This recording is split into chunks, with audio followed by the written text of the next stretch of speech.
yang mau ikutan kelas ini atau kelas yang lain, teman-teman bisa pilih salah satunya. Kalau teman-teman mau ikutan kelas lain tapi, tidak bisa itu nggak apa-apa karena nanti recording-nya akan, di-share oleh tim koordinator ya H+1 setelah sharing session, seperti itu. Nah, teman-teman, sebelum kita mulai sesi sharing session-nya, pastiin nih, teman-teman semua di sini sudah menggunakan virtual background khusus Turnamen Sains Data Nasional 2024 supaya nanti pada saat kita foto bersama, seragam nih, virtual background-nya.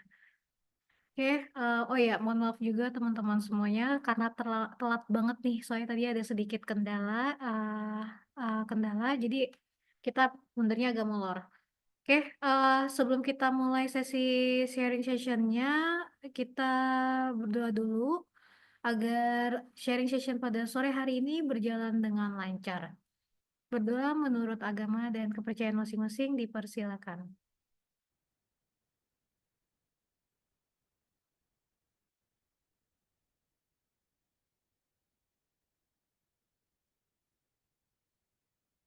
Berdoa selesai. Oke, sebelum kita mulai, kita foto bersama dulu. Teman-teman boleh, join untuk diaktifkan kameranya ya, supaya kita foto bersama terlebih dahulu. Jangan lupa dipakai virtual background-nya.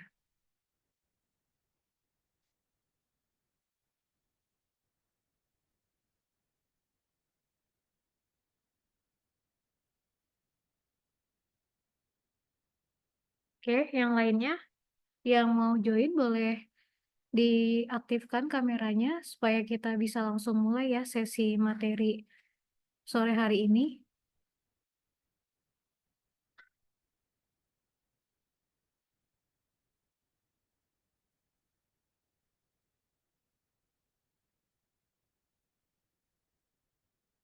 Oke, kayaknya sedikit banget ya. Oke, nggak apa-apa, kita langsung mulai saja ya. Kak Safira mungkin boleh agak diturunkan untuk laptopnya biar kelihatan mukanya nih. Oke, sip. Kita foto bersama ya. Satu, dua, tiga. Ditahan dulu. Sebentar ya.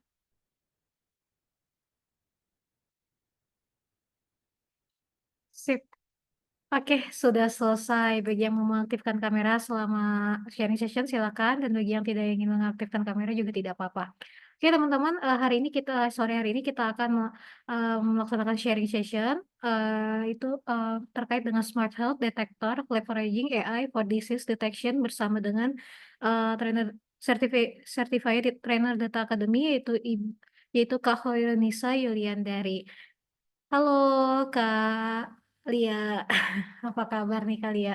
Halo Kak Mai, Alhamdulillah baik Kak Mai. Oke baik. Oke Bu, karena kita sudah molor banget nih 30 menit, kita langsung mulai aja ya Kak ya untuk sharing session pada sore hari ini. Saya persilakan Kak Lia untuk menyampaikan materinya. Ya, baik. Terima kasih Kak Mai Saroh. Bismillahirrahmanirrahim. Assalamualaikum warahmatullahi wabarakatuh. Alhamdulillah, selamat sore semuanya, Bapak dan Ibu, rekan-rekan semuanya ya, salam sejahtera untuk kita semua. Mudah-mudahan sore hari ini bisa jadi momen kebersamaan kita ya dalam event TSDN untuk sama-sama belajar, sharing gitu ya. Semoga bisa mendapatkan eh, insight atau referensi untuk para Bapak, Ibu, Mas, Kakak, Mbaknya juga ya. Mungkin di sini ada yang perwakilan dari mahasiswa atau dari umum ataupun dari SMK ya untuk event TSDN dari Data Academy. Jadi alhamdulillah ini suatu event tahunan yang cukup besar ya dari Data Academy yang pesertanya itu dari tiga kelompok ya, tiga kategori gitu. Ada level SMK, eh, mahasiswa, dan umum. Nah, saya yakin nih dengan adanya kategori ini mungkin akan bisa ini ya bisa terlihat para apa ya bisa dibilang para influencer-influencer mungkin ya bisa dibilang influencer atau bisa juga dibilang sebagai pencetus, nah peneliti pencetus atau orang yang memberikan gagasan-gagasan baru gitu ya. Nah, dengan adanya semangat Sumpah Pemuda. Iya. Oke. Oke, mungkin kita mulai aja ya sharing session sore hari ini. Saya izin saya screen terlebih dahulu.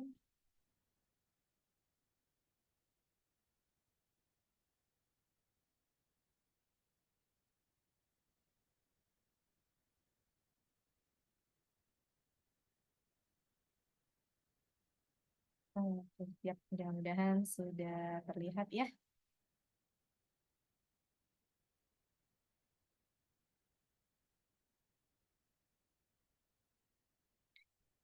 Sebelumnya saya ucapkan terima kasih ya buat semua yang sudah hadir di room Zoom sore hari ini. Mudah-mudahan acaranya lancar ya. Kita bisa mendapatkan insight bersama-sama. Oke. Eh, kita akan membahas jadi sesuai dengan tema ya, tema dari TSDN di 2024 ini dalam rangka Sumpah Pemuda gitu ya. Kita akan melihat nih para pemuda-pemuda Indonesia dari 3 kategori tadi. Nah, mungkin ada yang bisa menjadi juara-juara atau bisa dibilang pendekar-pendekarnya untuk memberikan insight dari para pemuda Indonesia gitu ya.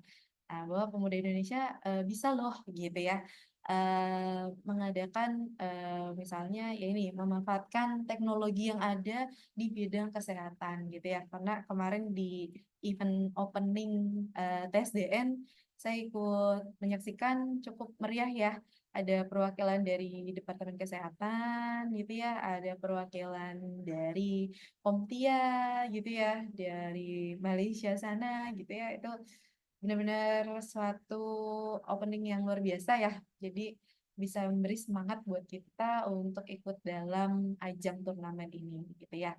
Nah, di sini saya tidak, maksudnya saya tidak memberikan suatu kursus atau apa gitu ya. Jadi kita lebih ke sharing aja dan mudah-mudahan dengan adanya sharing atau belajar bareng ini kita bisa nambah ide gitu ya. Kira-kira untuk ikut turnamen enaknya saya atau kelompok saya nih gitu ya mau ambil tema apa gitu ya. Jadi ini sebagai inspirasi mungkin ya. Atau saya yakin nih kalau teman-teman semua di sini tuh udah banyak yang experience kelihatannya. Tadi dari wajah-wajah waktu di foto tuh kelihatannya udah expert semuanya ya, insya Allah ya. Oke, kita mulai aja ya. Jadi tema kali ini dari sharing saya adalah Smart Health Detector, Leveraging AI for Disease Detection ya. Perkenalkan nama saya, Hairinisa Yuliandari. Alhamdulillah udah berkesempatan sebagai salah satu trainer ya di Data Academy kayak gitu. Oke, kita akan lihat jadi apa sih penggunaan AI gitu ya, penggunaan AI yang ada saat ini khususnya yang berhubungan dengan dunia kesehatan gitu ya. Tentu kalau kita bicara AI dengan dunia kesehatan pasti udah banyak ya Bapak Ibu ya teman-teman semua pasti udah banyak yang denger gitu ya karena ini udah nggak asing gitu apalagi di dunia kedokteran itu sangat-sangat terbantu ya dengan adanya teknologi AI ini gitu ya baik AI atau mungkin nanti penggunaan mesin learning, penggunaan data science, penggunaan data analitik kayak gitu ya itu semua sangat-sangat terbantu dengan adanya teknologi seperti ini. Oke, kita lihat dulu ya secara definisi. Nah, secara definisi, nah ini alhamdulillah beberapa sponsorship di event kita ya. Jadi semangat ya teman-teman yang akan jadi para apa nih ya kandidat-kandidat turnamen gitu ya. Teman-teman yang akan ikut turnamen ya alhamdulillah ada sekian banyak yang join ke event kita. dari beberapa universitas, beberapa kampus, industri gitu ya. Nah, kita lihat langsung ke isi materinya dulu nih. Ada pendahuluan sampai mungkin sekedar theoretical dan ada show ya atau capture ya, capture tentang Streamlit application dan juga dashboard analysis kayak gitu. Oke, kita lihat dulu secara teorikal ya teman-teman di sini. Jadi apa sih kok disebut smart health detector gitu ya? Nah, ini apakah seperti detektor-detektor yang kalau kita masuk ke dalam mall gitu ya? Ada pintu yang akan berbunyi kalau kita bawa apa gitu nggak gitu ya. Nah, jadi smart health detector ya kurang lebih pendeteksi ya. Nah, bentuknya seperti apa, apakah yang benar kayak di mall atau apa ya, mungkin nanti ada teknologinya lagi ya, ada yang udah berbentuk mesin, ada yang berbentuk software, ada yang berbentuk web based kayak gitu macam-macam ya tentunya gitu. Nah, ini apa sih yang definisi dari smart health detector itu sendiri ya. Jadi bisa dikatakan dia sistem ya, suatu sistem yang mungkin nanti udah di input ke suatu server atau misalnya nanti ada robotiknya dan lain-lain kayak gitu ya. Nah, dia udah berbasis AI ya, yaitu maksudnya kecerdasan buatan yang digunakan atau purpose-nya itu untuk mendeteksi penyakit secara cepat dan akurat. Jadi membantu ya, membantu para tenaga medis gitu untuk mempermudah mencari apa ya support diagnos ya, support diagnos pada para pasien seperti itu. Nah, dengan adanya teknologi seperti machine learning ini dan penggunaan big data, tentunya ya kita kalau bicara suatu instansi rumah sakit atau klinik atau ya dunia inilah ya industri kesehatan gitu ya, tentu mereka udah pasti menggunakan big data ya, Bapak Ibu. Udah jarang banget yang namanya kita berobat gitu ya, misalnya ya, melakukan pengecekan terus kita masih pencatatan manual mungkin ya, pakai buku gitu atau ya mungkin masih ada sebagian. Tapi kalau udah bicara smart detector gitu, itu rasanya udah apalagi yang udah berbasis AI, nah itu pasti udah menggunakan big data. Mungkin beberapa klinik masih ya, masih ada yang menggunakan manual, belum menggunakan big data, mungkin masih ada gitu ya. Namun sebagian besar untuk beberapa tempat yang udah dikatakan industrinya cukup besar, cukup lama berdiri gitu, pasti mereka sudah menggunakan big data gitu ya. Di mana di dalam big data itu ada record atau ada catatan gitu ya, catatan dari para pasien atau pengunjung atau bisa dibilang kalau bahasa kesehatannya itu rekam medis gitu ya. Ada rekam medis gitu. Jadi pengunjung ini atau pasien ini datang periodenya kapan, terus apa yang dilakukan pengecekannya, hasil pengecekannya seperti apa, catatannya, hasil pengukurannya seperti apa, itu pasti sudah ada reportnya. Nah, baik di dalam sistem ataupun ya tadi yang masih manual mungkin di dalam buku atau kartu gitu ya. Mungkin ada yang seperti itu. Jadi harusnya udah mulai ke big data jika suatu instansi itu udah besar gitu ya. Nah, dengan adanya machine learning dan yang membaca big data ini, yang sumbernya dari big data ini bisa menciptakan suatu output ya, bisa menciptakan suatu output yang mana outputnya itu bisa memberi pola atau informasi tentang data kesehatan dari si pasien ini gitu ya. Nah, jadi polanya itu seperti apa? Apakah dilihat dari sekian kali kunjungan, nanti periode keberapa, nanti dia akan ada kecenderungan untuk datang lagi gitu ya ke klinik ini karena dia punya riwayat misalnya setiap musim hujan nih dia ada alergi misalnya gitu ya. Nanti dia pasti ketika mulai masuk ke musim hujan dia akan datang lagi ke sini. Itu bisa terbaca gitu ya. Pola-pola seperti itu dari setiap pasien itu bisa terbaca dengan adanya machine learning dan big data gitu. Jadi atau mungkin lagi ada pengunjung yang punya riwayat apa misalnya oh dia punya riwayat ada asma atau apa gitu ya. Ketika dia udah mulai panas atau lagi musim panas atau udah lama nggak hujan akhirnya banyak polusi banyak debu dan lain-lain lah akhirnya kambuh atau bagaimana itu bisa dibaca dari pola atau historical kedatangan si pasien tersebut. Nah, teknologi ini memiliki potensi ya yang sangat besar dan juga penting gitu ya, karena bisa memudahkan para tenaga medis tentunya, para tenaga medis, para support sistemnya medis gitu ya, untuk mempercepat gitu, mempercepat melihat gimana sih kira-kira apakah memang diagnosanya seperti ini gitu ya. Diagnosanya apakah seperti itu dan lain-lain. Nah, itu bisa bisa dibantu dengan adanya smart health detector ini. Gitu. Jadi bahkan beberapa pernah saya ketemu ada salah satu klinik ketika ngobrol sama dokternya, beliau ketawa gitu ya kayak, wah ini saya bisa cepat pensiun dini nih dengan adanya teknologi gitu ya. Karena kayaknya dari smart detector ini udah cukup bagus gitu ya. Jadi sampai dokternya tuh bilang, kayaknya saya bisa pensiun dini nih, bisa liburan cepet nih katanya.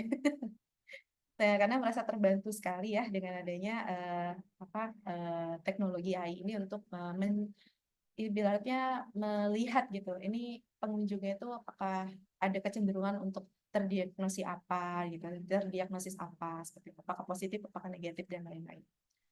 Oke, itu kurang lebih secara teorikal. Nah, apa sih keuntungannya ya? Keuntungannya smart health detector tadi ya, tentu saja kalau di bidang kesehatan adalah deteksi dini penyakit ya, untuk mendeteksi secara dini gitu. Mungkin kalau dulu sebelum ada teknologi ya, mungkin kalau para wanita atau pria juga pasti ada ya. Jadi misalnya untuk deteksi dini apakah ada cancer gitu ya. Mungkin ada cara-cara metode-metode manual ya. Dia harus melakukan gerakan apa gitu. Lalu ketika ketika dilihat atau disentuh mungkin ada benjolan atau apa gitu. Nah, itu salah satu metode tradisional mungkin ya untuk mendeteksi apakah memang ini akan ada penyakit gitu kan. Mungkin yang normalnya ketika disentuh ini tuh tidak ada benjolan atau apa gitu. Tapi kok ternyata ketika kita melakukan suatu gerakan dan disentuh itu oh kok ada benjolan. Berarti mungkin itu ada suatu deteksi dini. Itu secara tradisional atau manualnya mungkin seperti itu ya. Nah, dengan adanya teknologi ini, nah mungkin nanti si pasien ini tinggal datang gitu ya, datang terus dia melakukan tes gitu. Beberapa alat-alat tes kan ada ya, nggak hanya di rumah sakit aja, mungkin kayak di apotik atau di suatu eh, apa distributor-distributor kesehatan gitu, mereka menyediakan tes gitu. Ada tes yang mungkin tes untuk gula darah gitu ya, tes untuk kolesterol, tes untuk asam urat dan lain-lain gitu ya. Dan dia dengan tinggal datang terus ikut tes, nanti hasil tesnya. Nah, ketika dicoba diinputkan ke sistem smart health detector ini, nah hasil tesnya itu bisa terprediksi gitu ya. Bisa terprediksi. Ini kira-kira dari hasil pengukurannya gitu ya. Hasil pengukuran kita yang saat kita datang ke instansi tersebut, oh ternyata setelah deteksi oh dia akan ada kecenderungan untuk terkena apa misalnya gitu atau dari hasil pengukuran gula darahnya dengan kadar sekian, oh dia akan ada kecenderungan untuk, apakah memang akan terkena penyakit ini atau tidak, kayak gitu. Jadi bisa langsung terdeteksi gitu secara cepat. Tentunya kalau memang hasilnya negatif ya mungkin alhamdulillah ya. Jadi kita bisa lebih aware, oh ternyata mungkin alhamdulillah hasilnya negatif kita bisa lebih menjaga pola hidup, menjaga pola makan dan lain-lain gitu. Tapi kalau memang oh ternyata hasilnya ada kecenderungan positif gitu ya. Ya berarti kita harus melakukan pengecekan lebih lanjut gitu ya, konsultasi ke dokter dan lain-lain. Atau mungkin ada kayak mungkin Bapak Ibu pernah nyoba ya ada online dokter gitu, dokter secara online pakai chatbot gitu ya. Nah, nanti kita tinggal chat gitu ke bot tersebut, nanti diminta mau apa purpose-nya, lalu diminta untuk memasukkan hasil pengukuran atau apa, mungkin langsung bisa dideteksi juga. Mungkin ada yang seperti itu juga, gitu ya. Nah, Ibu kurang lebih salah satu benefitnya adalah untuk mendeteksi dini penyakit gitu, lebih awal. Jadi lebih cepat dan lebih mudah untuk ketika memang positif itu lebih mudah kita untuk melakukan pengobatan atau mungkin melakukan terapi-terapi seperti itu ya. Nah, terus juga salah satu fungsinya adalah untuk peningkatan efisiensi. Nah, tentu saja ya dengan adanya output yang cepat gitu, perkiraan yang cepat, dan tentu saja perkiraan ini nanti sudah diukur ya dengan adanya suatu evaluasi model gitu. Evaluasi model, nah itu akan diukur ya tingkat akurasinya berapa persen gitu, sehingga model ini bisa diimplementasikan untuk mendeteksi memang ini ada penyakit atau tidak gitu. Nanti ada evaluasi modelnya, ada nilai akurasi yang bisa diukur untuk dipercaya nih prediksinya tepat atau tidak kayak gitu. Kemudian juga personalisasi perawatan ya. Jadi perawatan-perawatan yang ketika memang hasilnya diprediksi akan positif gitu mengarah ke suatu diagnosis, ya tentu saja perawatan yang direkomendasikan nanti bisa lebih terarah gitu ya, lebih tepat tujuan gitu ya, sesuai dengan kebutuhan si pasien ini kayak gitu. Itu kurang lebih beberapa benefitnya. Lalu kita lihat teknologinya ya. Nah, teknologinya kenapa dia bisa dikatakan smart heart detector ya. Tentu saja dengan teknologi yang berkembang, pasti ada machine learning di belakangnya ya. Nah, machine learning dan juga deep learning dan juga ada big data analytic kayak gitu. Nah, dikatakan apa sih machine learning yang bermain ya, yang bermain di smart heart detector ini ya. Tentunya dengan adanya mesin learning itu mungkin nanti ada pemodelan, ada beberapa script. Nah, mungkin Bapak Ibu di sini yang biasa ngoding ya, udah kenal dengan istilah Python ya, nah, istilah Python gitu. Tapi mungkin kalau dari base-nya kesehatan ya mungkin langsung tahu nama aplikasinya gitu. Aplikasi yang dibangun menggunakan Python base gitu ya, pemodelan atau coding base kayak gitu. Nah, dia dari machine learning dan deep learning ini bisa melihat pola ya, melihat pola sehingga bisa melakukan prediksi gitu.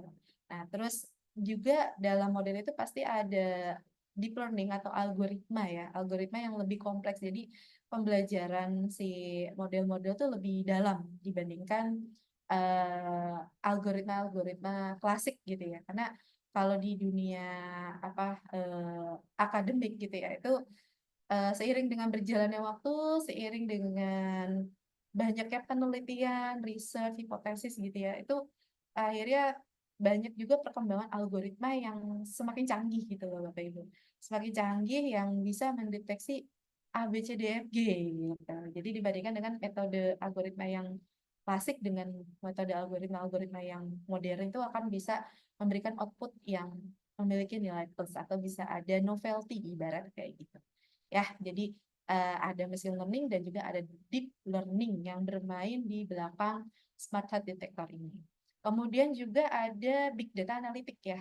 Big data analytic ini bisa dibilang itu tadi dari database yang besar sekali gitu ya. Kumpulan data yang banyak sekali ya. Kita bayangkan di suatu rumah sakit gitu yang datang tuh sehari berapa pasien gitu kan. Nah, itu kan akan tersimpan gitu ya, tersimpan di suatu server, suatu basis data gitu. Nah, lalu data tersebut akan dilihat gitu kan, akan dilihat dan akan dilakukan analitik kayak gitu. Nah, sehingga bisa dipelajari gitu ya, dipelajari dan dilakukan prediksi, dilakukan pengelompokan, dilakukan estimasi dan lain-lain. Oke, jadi ini kurang lebih teknologi utama pendukung dari Smart Heart Detector.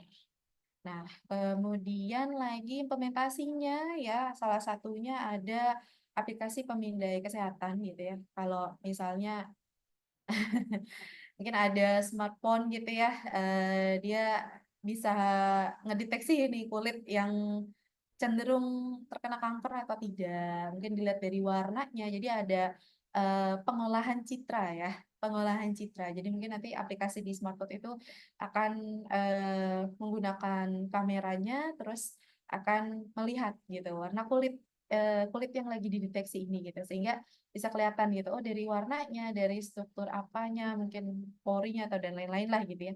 Itu akan terbaca gitu. Oh, ini ada kecenderungan kanker kulit atau tidak cenderung atau tidak terkena atau positif terkena gitu seperti itu. Yang kedua juga ada pemantauan penyakit jantung. Nah, pemantauan penyakit jantung. Jadi eh pasti ada pengukuran dulu ya, pengukuran detak jantung, tekanan darah, atau pengukuran kolesterolnya, kayak gitu, pengukuran macam-macam. Nah, pasti untuk mengarah apakah calon pasien ini akan memang benar terdiagnosis dia kena heart disease gitu ya, heart disease gitu. Benar atau enggak gitu, nanti diukur dulu gitu, ada pengukuran tekanan darahnya dan lain-lain gitu. Lalu hasil pengukuran itu akan dimasukkan ke dalam sistem tadi sehingga di-generate outputnya dari hasil pengukuran itu ini cenderung terkena penyakit jantung atau tidak, kayak gitu ya. Nah, mungkin iya Pak, nih Pak, hasil sementara kayak gini gitu ya prediksinya. Nah, jadi beberapa hari ke depan tolong mungkin nanti suggestion-nya adalah merubah pola hidup, merubah pola makan dan lain-lain. Jadi bisa ada apa pencegahan dini kayak gitu. Ya, itu contoh yang penyakit jantung. Terus juga ada yang prediksi diabetes melalui gula darah. Nah, ini juga jadi udah seringnya denger yang viral kemarin beberapa anak muda Indonesia itu masih banyak sekali yang masih muda, masih anak-anak gitu ya, masih pakai seragam tapi dia udah kena cuci darah gitu ya. Cuci darah dari akibat adanya konsumsi makanan minuman yang tinggi kadar gulanya kayak gitu ya. Nah, itu ini akan sangat terbantu gitu ya, akan sangat terbantu semakin cepat dia dideteksi, semakin tepat akhirnya perawatannya gitu, perawatannya dan perubahan pola hidupnya, kayak gitu kurang lebihnya ya. Jadi ada yang bisa untuk deteksi apakah dia akan terkena diabetes, apakah dia akan terkena sakit jantung gitu, kurang lebih kayak gitu. Atau kalau yang pakai image citra, klasifikasi citra atau image gitu ya, itu akan dilihat apakah dia kanker kulit atau apakah dia akan cenderung terkena eh, sakit mata gitu. Nanti mungkin dari gambar mata, dari foto matanya atau hasil ronsen paru-paru kayak gitu. Itu bisa langsung didetek gitu dengan adanya teknologi smart detector ini. Nah, apa sih tantangannya gitu ya? Tantangannya dengan oke, teknologi udah semakin berkembang, lalu tantangannya apa nih? Tantangan dan pertimbangan etika gitu ya. Tentu tantangannya salah satunya adalah dengan adanya beberapa algoritma dan model-model yang membantu untuk memudahkan diagnosa-diagnosa kesehatan itu ya pasti adalah tantangannya keakuratan data dan model. Nah, hasilnya akurat nggak sih? Apa cuman jadi bikin parno aja ya gitu ya? Nah, itu bisa dilihat dari nanti evaluasi modelnya ya. Nilai akurasinya berapa, mungkin dari grafik matriksnya dan lain-lain kayak gitu. Kemudian ada juga keamanan data dan privasi gitu ya. Nih gimana nih bisa aman nggak? Karena kan banyak ya sekarang chatbot-chatbot yang ayo tinggal bayar pakai e-wallet apa gitu. Kita udah bisa ngobrol sama dokter gitu. Dan bayar dengan ini cuma bayar sekian, kita tinggal duduk manis di rumah, ngobrol aja pakai chat dari handphone. Tahu-tahu udah ada hasil diagnosa. Tahu-tahu udah ada rekomendasi obat kayak gitu ya. Nah, itu bener gak sih nih aplikasi ini bisa dipercaya kayak gitu. Nah, itu tentu saja salah satu tantangannya adalah keamanan data dan privasi ya. Lalu juga kesetaraan akses. Nah, jadi tantangannya juga dengan adanya internet, smartphone, yang hari ini kayaknya udah jarang banget orang yang nggak kenal smartphone ya. Nah, itu pasti bisa bisa tercapai gitu dengan adanya teknologi-teknologi internet. Itu beberapa tantangannya. Nah, bicara tentang penelitian, nah penelitian ya Bapak Ibu, karena semakin berkembangnya akademis, jadi banyak sekali pembelajaran atau penelitian gitu ya yang mengkaji. Nah, mengkaji teknologi ini di dalam dunia kesehatan. Nah, ini salah satunya ada jurnal. Jadi kalau di dunia akademis itu ada jurnal yang jadi output dari penelitian gitu ya. Nah, jurnal itu nanti akan dipublish ke beberapa publisher, ada yang secara nasional, ada yang secara internasional ya. Mungkin kalau yang nasional ada dari Kemendikbud itu namanya Sinta. Nah, jurnal Sinta, Sinta Kemendikbud. Dia ada beberapa level Q1, Q2, Q3, Q4, Q5 gitu. Dan tentu saja nanti yang terbaik itu bisa masuk ke level Q1, Q2, Q3 gitu ya. Nah, itu jurnal yang bisa dilihat baik atau enggaknya itu dilihat dari kontennya gitu ya, dari kontennya, dari novelty-nya, dari temuannya gitu. Nah, seberapa kompleks sih penelitiannya gitu ya. Terus bagaimana outputnya, lalu eh, apakah ini aman dari plagiarisme dan lain-lain kayak gitu ya. Nah, itu juga ada tuh itu kalau dari Kemendikbud kita. Nah, kalau yang dari internasional mungkin ada jurnal-jurnal seperti Scopus, kemudian ada juga Elsevier ya seperti ini gitu. Nah, ini bisa dikatakan bisa jadi acuan kita gitu dengan adanya penelitian-penelitian terbaru gitu. Penelitian terbaru tentang ya ini tentang kesehatan ya, kesehatan yang ditunjang dengan adanya AI.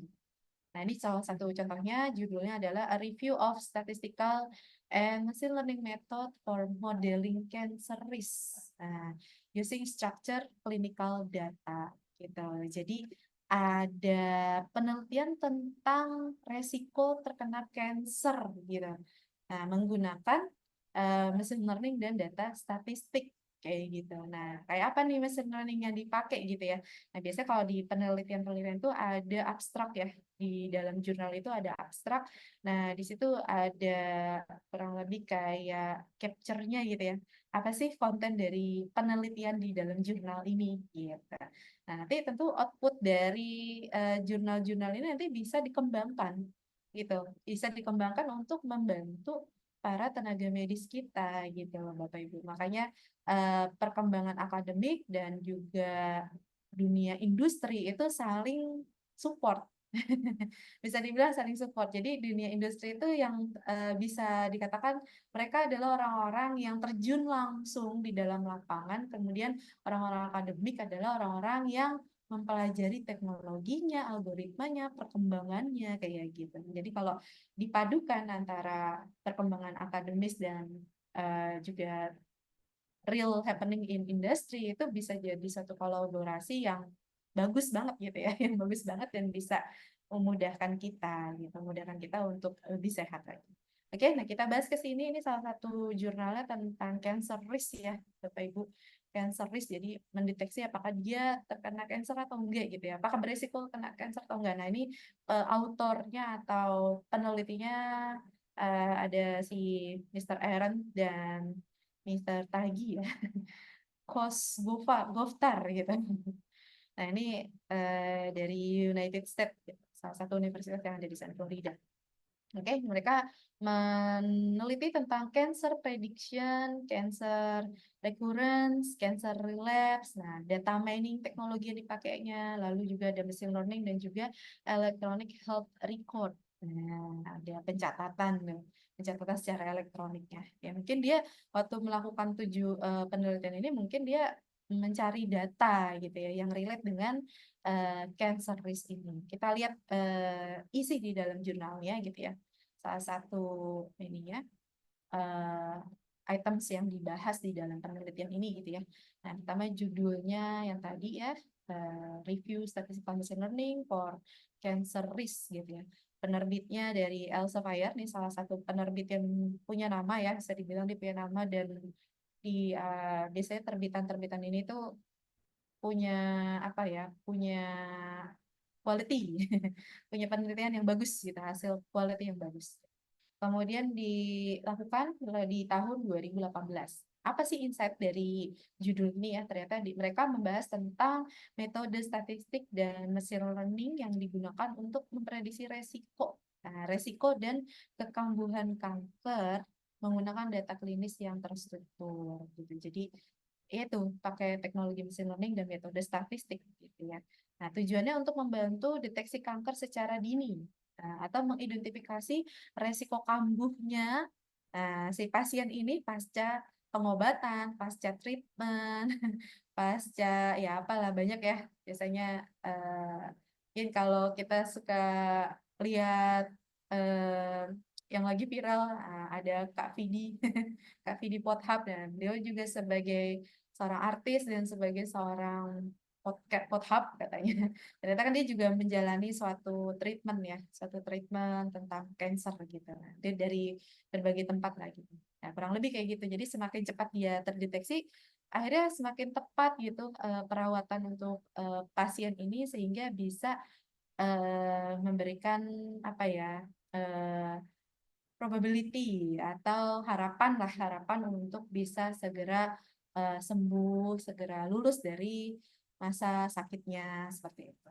Nah, dataset yang dipakai di penelitian jurnal ini dia menggunakan data klinis seperti EHR yang mencakup demografi pasien, hasil lab, riwayat medis, informasi gaya hidup gitu ya. Nah, itu yang diteliti sama si penulis ini gitu. Jadi mereka mencari data nih ceritanya. Ya, tidak disebutkan memang dia ngambil datanya dari instansi mana atau dari link mana gitu ya. Tapi ada data yang mencakup kurang lebih kayak gini gitu. Data yang diteliti oleh si penulis ini gitu ya. Data demografi, hasil labnya, riwayat medisnya sampai ke gaya hidupnya gitu. Nah, ini dari data ini diteliti sama penulis ini menggunakan metode apa gitu. Nah, ini metode machine learning ya, Bapak Ibu. Nah, di sini kita bermainnya gitu. Disinilah kontribusi kita sebagai orang teknis gitu ya. Nah, ketika membantu atau memudahkan job-jobnya para tenaga medis kita.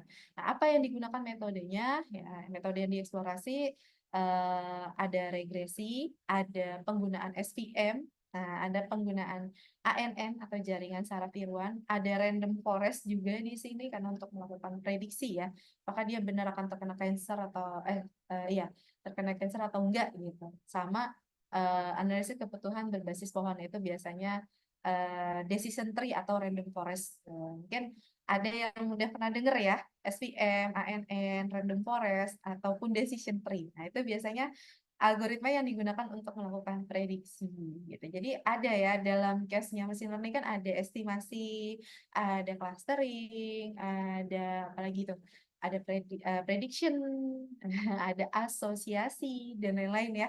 Nah, itu ada algoritma-algoritma khusus tuh biasanya yang mensupport case problem tersebut gitu. Nah, untuk ke arah prediction, ini salah satunya ada SVM, ANN, random forest dan decision tree kayak gitu. Nah, hasil jurnal yang ditulis oleh dua autor tadi, mereka menceritakan bahwa hasil penelitiannya, mereka merunning algoritma menggunakan data yang tadi, gitu ya, data yang ada pola pasien, data demografi dan lain-lain gitu. Nah, hasilnya ternyata mereka cerita gitu, ketika bikin model pakai algoritma SVM, pakai ANN gitu ya. Nah, ini menunjukkan performa yang lebih baik dibandingkan dengan model statistik konvensional dalam prediksi resiko dan kambuhnya kanker tersebut. Nah, untuk evaluasinya mereka pakai akurasi, sensitivitas, AUC, dan juga kurva ROC gitu ya. Ternyata dari beberapa algoritma, tadi kan disebutkan dia metodenya ada SVM, ANN, random forest, dan decision tree gitu. Nah, hasilnya itu lihatnya dari ya ini tadi nilai akurasi, sensitivitasnya, AUC-nya, kurva ROC, ternyata yang memberikan nilai akurasi terbaik itu menggunakan metode SVM dan ANN. Gitu. Jadi nanti kalau misalnya kita mau mendevelop suatu sistem gitu ya, mau mendeteksi apakah ini akan terkena cancer atau enggak. Jadi kita menggunakan pemodelan SVM dan ANN karena sudah diteliti gitu. Diteliti oleh siapa? Oleh ya dua orang tadi gitu. Akhirnya mereka membuat suatu catatan atau jurnal atau penelitian mereka itu sudah di-approve dengan publisher-publisher ternama salah satunya yang Elsevier tadi. Gitu. Nah, itu output penelitiannya mereka gitu ya. Nah, apa kelebihannya? Jadi biasanya kalau dalam penelitian tuh ada kelebihan ada kekurangan gitu ya, Bapak Ibu. Kelebihannya itu apa dibandingkan dengan penelitian-penelitian sebelumnya? Karena pasti selain 2 orang ini tadi yang nulis jurnal, udah ada nih peneliti lain juga yang melakukan, penelitian atau melakukan eksplorasi, case yang mungkin mirip gitu ya.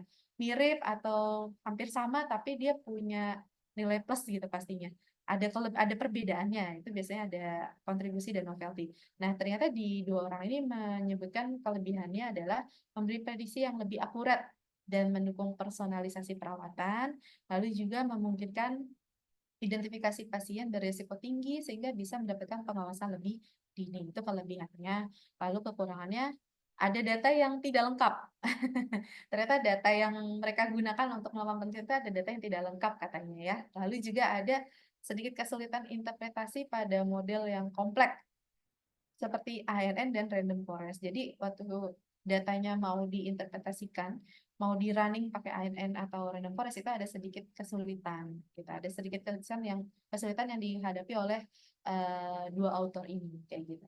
Terus juga mereka menyatakan bahwa data yang mungkin udah lama katanya kurang memperhitungkan perubahan dalam praktek klinis atau pengobatan tertentu. Ya mungkin datanya kurang update gitu ya. Dan ini kan jurnalnya diterbitkan pada tahun 2018.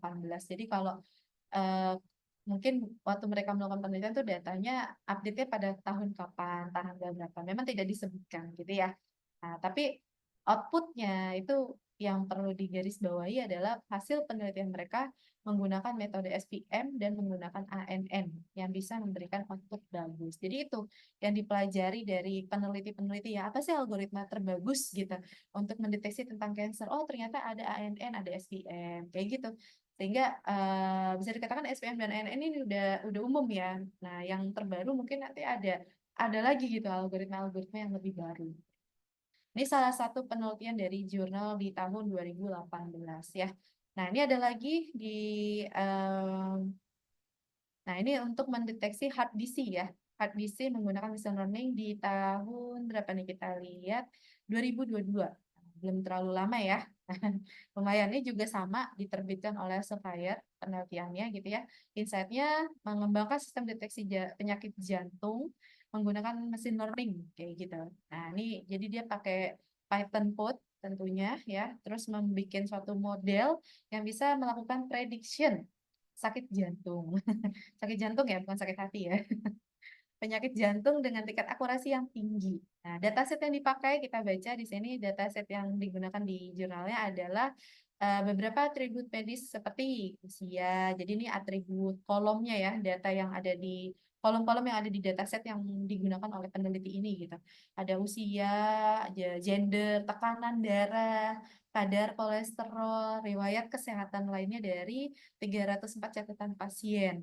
Nah, 300 4 pasien ini yang pernah ada riwayat penyakit jantung gitu. Jadi dibaca nih dari data 300-an orang ini dibaca polanya seperti apa sehingga nanti ketika ada bisa dikatakan pasien baru terus dia udah melakukan pengetesan tekanan darah, kadar kolesterol gitu ya.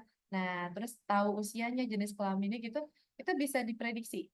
Nah, calon si pasien baru ini cenderung terdiagnosa sakit jantung atau enggak gitu. Nah, itu berdasarkan pola yang dipelajari oleh mesin dari 304 data pasien ini kayak gitu. Jadi data training ya, bisa dibilang data trainingnya itu dipelajari polanya sehingga bisa outputnya bisa diimplementasikan untuk data yang baru. Data yang baru itu ya bisa dibilang pasien yang baru kayak gitu. Ya, dipelajari polanya berdasarkan yang udah ada. Nah, metodenya dia pakai KNN, K-nearest network, SVM juga, decision tree. Nah, terus hasilnya kita lihat ternyata random forest ya mencapai tingkat akurasi sekitar 83, lalu KNN dia memberi output akurasi 87%. Jadi lebih tinggi KNN ya. Nah, KNN ketimbang si random forest kayak gitu. Nah, kelebihannya apa? Nah, ini ya, algoritma ini memberi akurasi yang tinggi, random forest mampu mencegah overfitting dan menggunakan Python tentunya ya. Nah, kekurangannya adalah penggunaan data medis besar memakan waktu komputasi yang tinggi dan perangkat keras yang cukup kuat, tentu saja ya, karena dia merunning model gitu ya, yang lumayan besar datanya. Nah, terus ada beberapa kesulitan atau keterbatasan interpretasi juga tuh menggunakan random forest dan ANN, dan juga data terbaru. Ya, menggunakan sama. Ini salah satu kekurangannya, mempertimbangkan perubahan kondisi medis terbaru dan mungkin membutuhkan data terbaru untuk meningkatkan akurasi. Jadi ini kan 2022 waktu dia melakukan penelitian, dia ngambil data tahun berapa kayak gitu. Jadi sama, salah satu kekurangannya adalah butuh data yang baru. Jadi kalau mau melanjutkan penelitian ini, kita bisa cari data yang baru ya. Cari data yang baru, terus kita bisa compare juga menggunakan algoritma yang sama atau algoritma terbaru lagi. Jadi kita harus cari jurnal yang lebih banyak gitu dalam mengkomparasi antara algoritma satu dengan algoritma yang lain. Nah, itu kurang lebih ya Bapak Ibu penelitian dari akademiknya ya. Saya hanya menjelaskan contohnya dua aja, karena selain ini tentunya masih banyak sekali. Bapak Ibu bisa cari di beberapa referensi kayak Google Scholar, Skimago, mungkin, atau Elsevier-nya langsung di beberapa penerbit yang langsung, Elsevier, IEEE, dan lain-lain ya. Itu banyak banget eh, penelitian dari akademisi. Nah, sekarang kita lihat aplikasinya, implementasinya gitu ya. Implementasi yang dibangun oleh beberapa peneliti-peneliti atau beberapa teknis ya, bisa dikatakan orang-orang teknisnya gitu ya. Nah, ini ada beberapa yang menggunakan Streamlit application. Ini contoh outputnya. Saya tidak mendemokan, tapi saya mengcapture aja ya Bapak Ibu. Mungkin nanti Bapak Ibu bisa menggali, mencari ya. Oh, ini ada yang kayak gini loh ternyata. Mungkin bisa explore ya, explore lebih jauh gitu untuk ikut turnamen ini. Nah, ini salah satu contoh Streamlit yang dibangun, yang digunakan untuk memprediksi diabetes gitu. Jadi orang ini akan cenderung terkena diabetes atau enggak. Jadi dia kayak form inputan gitu ya. Form inputan yang dibikin sama si eh, technician ini, bisa dikatakan orang teknik ini gitu ya. Nah, terus ada beberapa pertanyaan nih, ada beberapa form yang harus diisi. Kayak gini, salah satunya ada nilai pregnancy. Nah, apakah dia dalam kondisi hamil atau enggak gitu ya. Terus nilai glukosanya atau gula darahnya. Makanya tadi ketika ngecek diabetes kan pasti akan dicek gula darahnya ya, blood pressure-nya, skin thickness-nya, insulinnya, BMI, usia kayak gitu. Jadi hasil pengukuran itu di-input dulu ke dalam Streamlit ini, Streamlit application ini, lalu dites, tes prediksi diabetes gitu. Jadi outputnya kurang lebih kayak gini, ini yang berbentuk software gitu ya, yang berbentuk software. Jadi si tenaga medis ini begitu dia mengukur pasien baru yang datang, diukur, catatan ukurannya dimasukkan ke sistem ini gitu ya. Nah, ini prediksi sementaranya kayak gini nih, gitu. Jadi bisa kelihatan, oh prediksinya nih, misalnya di slide berikutnya, nah ini ada ada pasien baru dia datang, oh ternyata lagi pregnant gitu ya, pregnant, gulanya sekian, BMI-nya sekian, usianya sekian gitu ya. Nah, ketika dicek, oh tidak terkena diabetes gitu ya kan, biasanya mungkin dia mau apa namanya, udah mau melahirkan, mau sesar atau enggak kan biasanya suka dicek ya, ada riwayat diabetes atau enggak, lalu bagaimana pembekuan darahnya dia bagus atau enggak, mungkin kalau mau sesar kan perlu dipertimbangkan hal-hal seperti itu.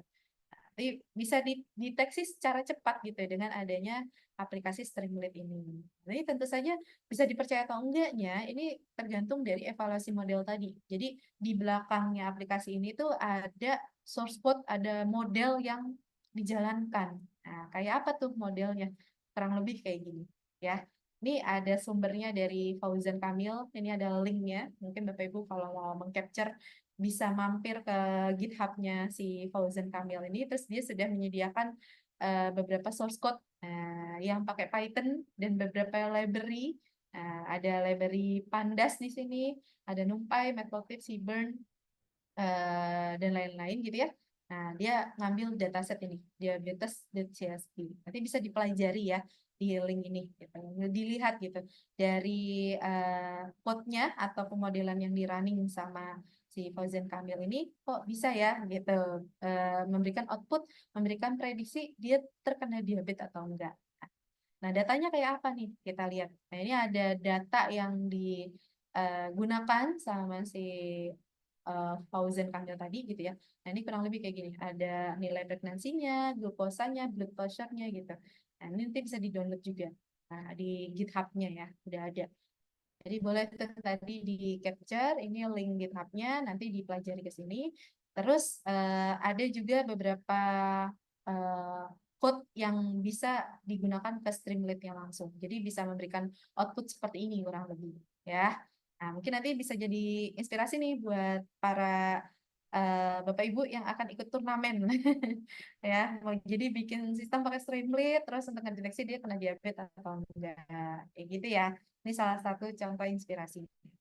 Terus ada lagi penyakit jantung. Streamlit prediksi penyakit jantung. Ini form inputannya. Jadi kalau sakit diabetes tadi ada pengecekan gula darah, pengecekan skin thickness, dan lain-lain. Nah, ini kalau penyakit jantung ternyata lebih banyak parameter-parameter yang harus diukur ya. Ada nilai BP, nilai BGR, nilai RC, dan lain-lain. Nanti teman-teman bisa cari datanya ya. Mungkin punya data dari internal, ya, minta izinnya dulu gitu kalau mau ikut turnamen, atau ambil data publik. Nah, data publik banyak ya, Bapak Ibu. Beberapa kemarin sudah disonding waktu sesi opening ya. Itu di pembukaan tes dan kemarin ada banyak sekali. Bahkan orang Kemenkesnya juga menyebutkan salah satu link untuk mendapatkan data untuk melakukan penelitian tuh ada tuh kemarin. Ada link yang di-share gitu. Mungkin nanti boleh tanyakan lagi ke Mimin ya, ke Mimin TSDN gitu. Kemarin apa aja atau cek di website-nya pasti ada tuh dataset-dataset yang bisa digunakan untuk melakukan pemodelan-pemodelan. Nah, ini contoh Streamlit-nya. Jadi contoh output aplikasinya gitu. Nah, di belakangnya ini ternyata udah ada model yang dibangun dengan nilai akurasi terbaik pakai metode algoritma apa, sehingga ketika ada pasien baru diukur, nah hasil pengukurannya di input ke sini lalu bisa langsung diprediksi. Dia prediksi punya penyakit jantung apa enggak, kayak gitu. Nah, ini nanti ada outputnya kayak gini, pasien terkena penyakit jantung. Nah, jadi ini apa bisa dibilang ini hasil diagnosa awal tuh dia kena gitu ya, sehingga bisa langsung konsultasi ke dokter, terus bisa mengubah pola hidup, bisa ya melakukan perawatan-perawatan lebih cepat lah ketimbang dia eh, ngerasa ada keluhan tapi tidak tahu itu apa gitu ya sakit. Itulah kurang lebih ya aplikasi-aplikasinya. Ini juga ya output untuk orang yang kena gagal ginjal ya. Dia kena gagal ginjal apa enggak gitu. Ini juga pakai Streamlit ya. Jadi ada input-input seperti ini, terus ada tombolnya nih. Coba dong dilakukan prediksi. Nah, jadi orang-orang non teknisnya atau bisa dibilang orang medisnya kan mereka tidak ngerti pemodelan Python ya. Mereka mungkin belum menguasai, bukan tidak mengerti, mungkin belum menguasai gitu. Tapi dengan dibantu adanya orang data science, orang mesin, orang yang bergelut di machine learning akhirnya bisa saling memberi support gitu. Oh, ini dengan hasil pengukuran ini ternyata dia eh, masih relatif aman dari penyakit ginjal. Berapa persen nih akurasinya?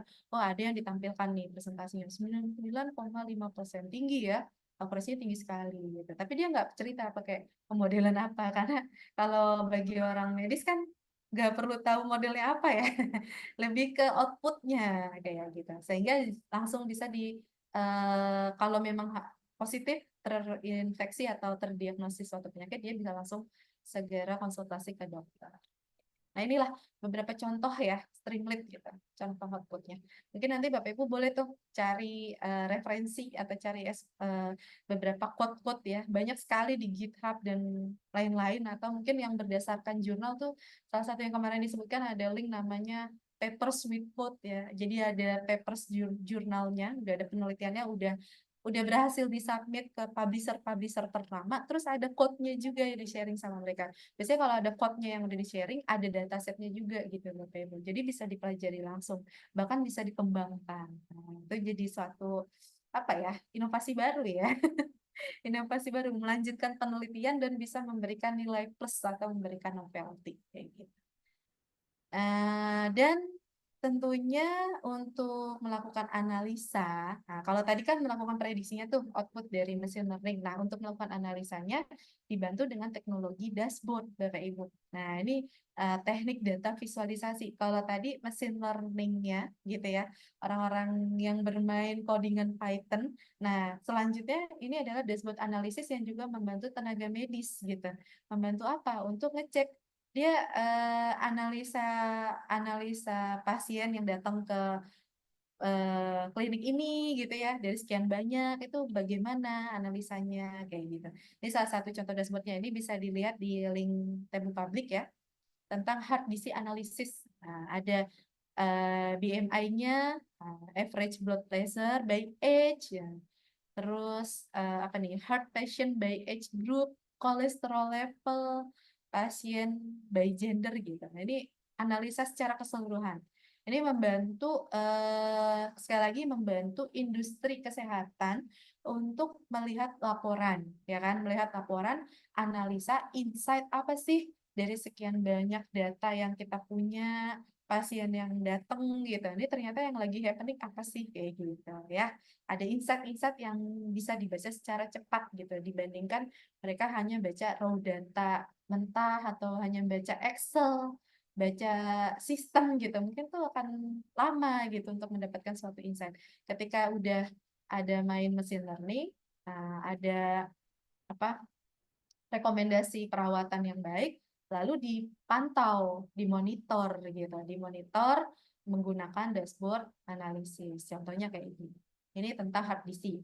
Ada lagi contoh dashboard tentang glucose dashboard. Nah, glukosa, dashboard glukosa ya, tentang ke arah diabetes ya.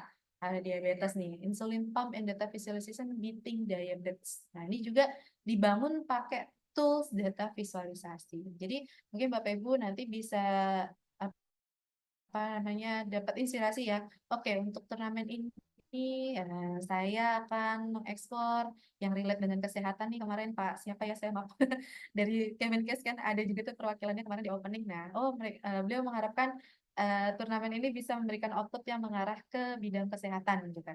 Jadi Bapak Ibu boleh bikin model, aplikasikan pakai Streamlit, lalu dimonitor dan datanya pakai dashboard. Toolsnya apa nih? Ya, kalau pakai visualisasi ada banyak ya. Boleh pakai Tableau, boleh pakai apa Power BI, keluarannya Microsoft ya. Ada yang keluarannya Google, ada Google Data Studio, ada juga Looker ya. Yang gratis-gratis juga banyak ya Bapak Ibu yang gratis. Jadi nanti tinggal kerahkan kemampuannya Bapak Ibu dan teman-teman semua gitu. Terus bikin suatu topik, suatu tema, terus boleh diarahkan kurang lebih kayak gini. Gitu. Diarahkan deh ke arah sini gitu ya. Ada pemodelan, ada output dashboardnya, ada output streamlit-nya. Gitu. Oke, jadi kesimpulannya apa nih? Kesimpulannya adalah Smart Health Detector merupakan teknologi masa depan yang dapat menawarkan solusi yang cepat dan akurat tentunya ya. Cepat karena tinggal ngeklik-ngeklik aja gitu dan akurat karena udah ada model yang diuji. Nah, ada algoritma yang diuji gitu. Yang terbaik nih pakai metode algoritma apa gitu sehingga bisa menampilkan nilai yang akurat. Hasil prediksinya bagus, nilainya bagus gitu untuk deteksi dini penyakit. Nah, dengan AI yang terus berkembang, harapan tinggi bahwa sistem semakin memudahkan proses diagnosis dan perawatan, juga mengurangi beban para tenaga medis ya, apalagi kemarin waktu COVID ya. Nah, itu ya seharusnya ketika ada kondisi-kondisi seperti itu tuh dengan adanya perkembangan ini tuh bisa semakin memudahkan harusnya seperti itu ya. Nah, tantangan utamanya adalah menjaga privasi dan akurasi data untuk memberikan layanan yang aman dan dapat diandalkan. Jadi itulah salah satu tantangannya ya, jaga privasi dan akurasinya. Akurasinya udah bagus atau belum. Oke.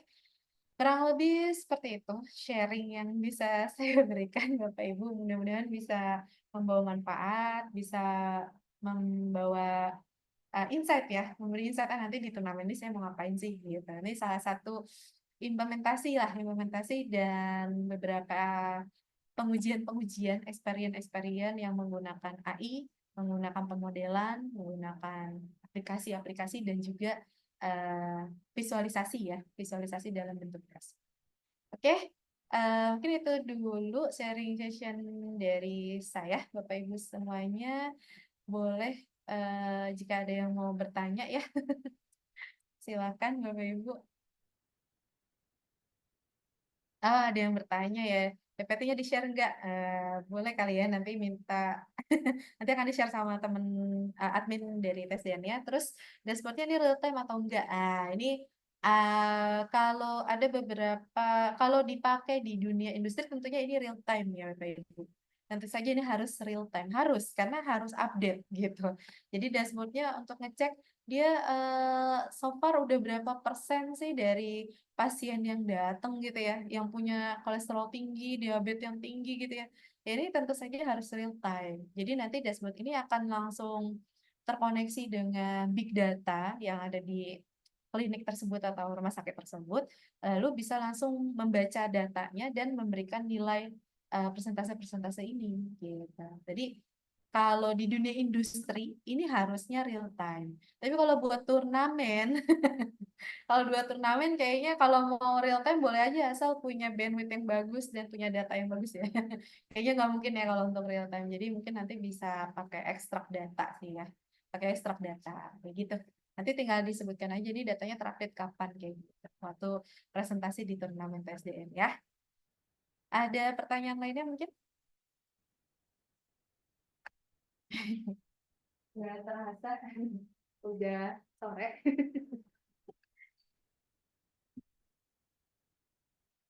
Ada pertanyaan lainnya? Atau kita cukupkan?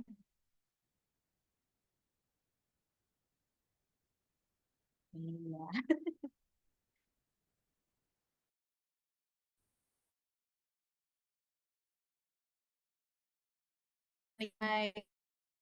Kayaknya udah cukup materinya dan berapa udah nanya pakai chat nih Mbak Mai.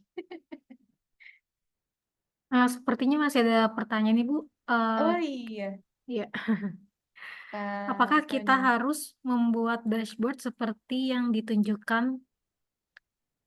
Ah, harus bikin dashboard apa enggak dari kategori pelajar. Nah, ini Iya. kayaknya harus ngelihat ke ini ya, kemarin acuan ininya ya. Apa untuk kategori-kategori saya kurang update. Mungkin nanti bisa dicek lagi ya Kak Mai Hmm, ya kalau outputnya itu apa sih untuk kategori pelajar, umum, SMK gitu. Kayaknya ada target-targetnya ya. Di turnamen ini kayaknya ada targetnya tuh. Mungkin nanti dengan Iya. Kak Garda ya. Mohon maaf kurang update. Mungkin mau menambahkan untuk target capaiannya, mungkin bisa dicek Heeh. lagi ya di website. Di situ sudah ada Oh. dokumen panduan dan di dalamnya juga ada target capaian setiap kategori. Oke, jadi pastiin teman-teman simak atau dibaca baik-baik ya panduan untuk peserta. Gitu. Gitu. Jadi udah ada tuh ternyata teman-teman di website TSDN ya. Ini nanti boleh ditengok lagi aja untuk ini outputnya apakah harus ada dashboard, apakah harus ada Streamlit application dan lain-lain ya seperti itulah kurang lebih. Terus ada Kanatan nih, berapa persen yakin kita terhadap hasil AI atau machine learning?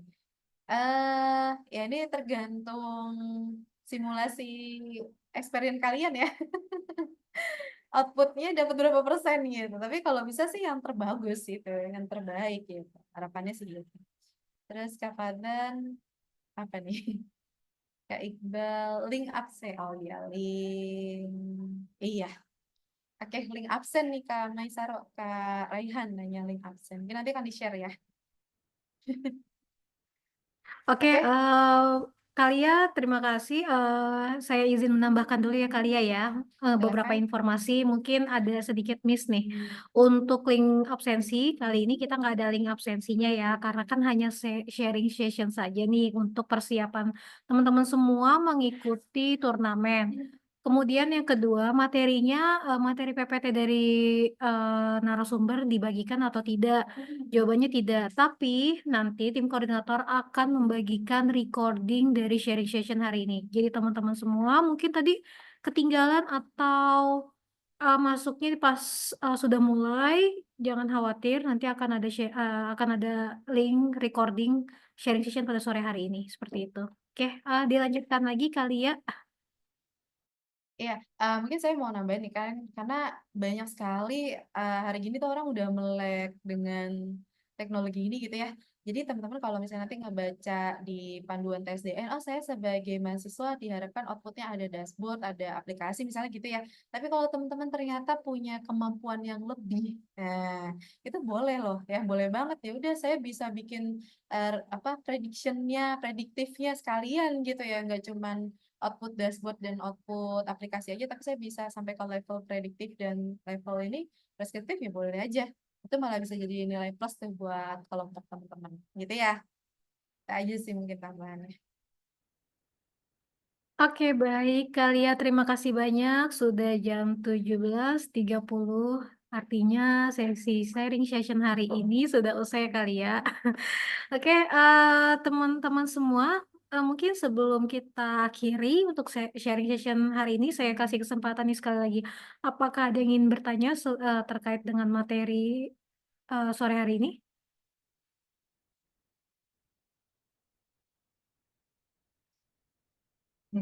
Oke, baik. Pertanyaannya mengenai, hanya mengenai seputar TSDN ya. Kalau memang tidak ada, dituliskan aturannya di panduan peserta, artinya mungkin kebijakannya untuk saat ini belum ada ya, teman-teman semua. Oke, Kak terima kasih banyak untuk pemaparan materinya pada sore hari ini. Terima kasih juga untuk teman-teman semua yang sudah hadir dan standby mengikuti materi sharing session dari awal sampai akhir.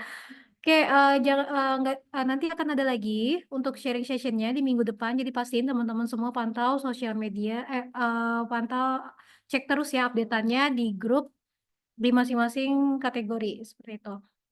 Oke, karena sudah sore, dan sudah habis juga waktunya, sharing session sore hari ini saya cukupkan sampai di sini.